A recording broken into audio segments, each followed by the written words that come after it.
Developing this hour, a manhunt now underway in Arizona, a suspect who threatened to kill President Trump before the former president spoke at the border there. This is just a month after Trump was shot in Pennsylvania, and this is before the final night of the DNC. Speakers have spent the week vilifying Trump. Former acting Trump ICE Director Tom Homan here to react. Also tonight, a big victory for voter ID. The Supreme Court today backed Arizona's law requiring proof of citizenship to vote.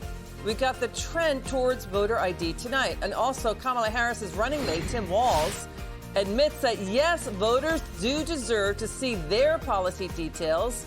We got a growing media backlash against them for hiding that from voters. Also tonight, Biden-Harris's Commerce Secretary Gina Raimondo roasted for trying to downplay the government wiping out as fiction a massive 818,000 jobs that didn't exist from government job reports. Former Shark Tank co-host Kevin O'Leary here with his reaction. Plus, The Economist magazine, it is going to be a liberal leftist publication, is now slamming Harris's economic policies as bad. Former Trump Labor Department Secretary nominee Andy Puzder here to react, but first this. I hope the press writes this story fairly because it's a story of disgrace. We had a border czar who was the border czar. She loved the title, but she didn't want to do the work because she's lazy, and probably more importantly than being lazy, she wants to have an open border. And you say, who would want an open border where criminals can pour into our country? And all you have to do is walk up there, if you have the courage to do it, and go to that open section, stand there for a little while. Okay, that was former President Trump at the border in Arizona today without plexiglass. We've got a manhunt now underway for a suspect who law enforcement say threatened to kill a presidential candidate, meaning Trump. Suspect Ronald Lee Severed. He's accused of DUI, hit and run, and felony, and also failures to register as a sex offender. Joining us now, former acting ICE Director Tom Homan. Tom, the former President Trump, he's just shot a month ago. All week, Democrats at the DNC have been slamming Trump as a threat to democracy. We got reports Iran wants to assassinate Trump, too. But where's the outrage over this?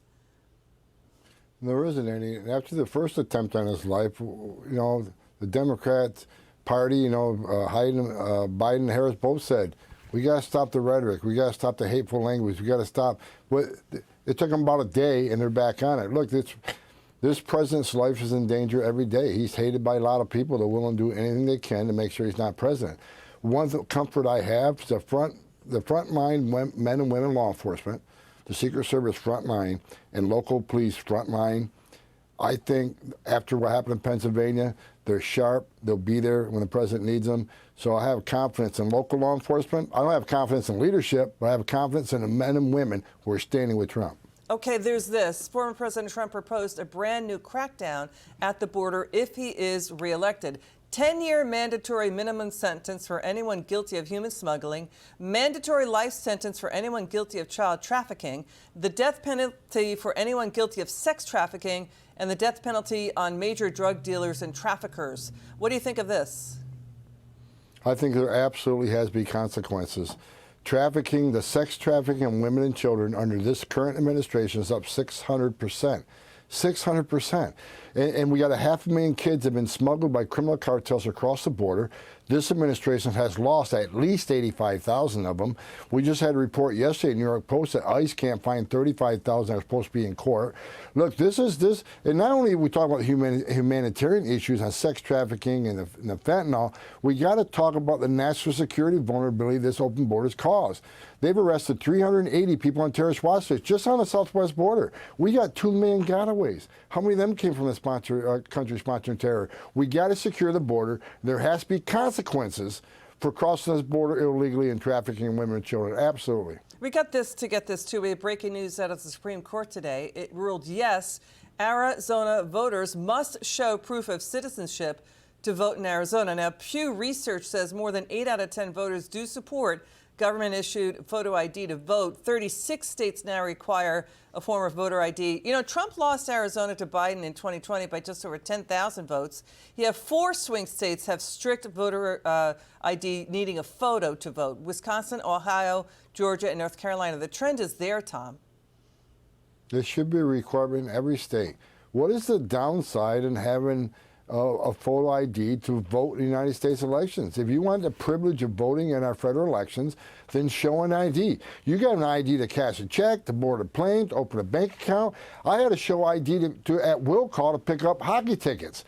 So there's no reason we should not demand someone show an ID that prove you're a citizen to vote in federal elections. There's no downside in that. And the argument that people can't get IDs, I've been in law enforcement for 3.5 decades. If someone don't have a voter ID, there's probably a pretty good reason why they don't. You know, Tom, I want to get back to the second threat in Arizona, developing story now. We're going to monitor throughout the hour. The second threat against former President Trump's life. You've spent time with him. Have you talked to him about these threats? Do you think he's doing enough to be safe? Because it looked like he wasn't using bulletproof glass when he was speaking today. Look, the president understands the threat against him. I am with him an awful lot. I've been on stage with him a lot. But I know the men and women of Secret Service, the people that surround him. I know most of my first-name bases. They're patriots. They're heroes. They didn't hesitate to get between bullets and Trump in Pennsylvania. But Trump needs to talk to American people. He's the president of the people. And he's most comfortable when he's in open air, talking to those people, explaining to them the dangers this country's in right now, what he can do to fix it. He's a president of the people, and you're not going to stop him from, getting out there in the public, especially outdoor venues, which he loves. He's putting country first, which is scary. But you know what? He's a president of the people, and we can't take that away from him. Tom, what do you want to say to Democrats who've been vilifying and attacking Trump all week? Former President Barack Obama, former President Bill Clinton, Nancy Pelosi, Michelle Obama, they've not, and Tim Walz, none of them have said anything about the assassination attempt where President Trump was shot in Pennsylvania. I would say they need to love this country more than they hate President Trump. Bottom line. Look, if people are looking for the next president to be, someone without sin, you're looking for the perfect man to be president, then you have to wait for the second coming of Jesus. Every man I've ever met, including myself, we're not perfect. But I'm telling you that the rhetoric has to stop. The hatred has to stop. It's about this country. Put the country first ahead of your hatred for this president.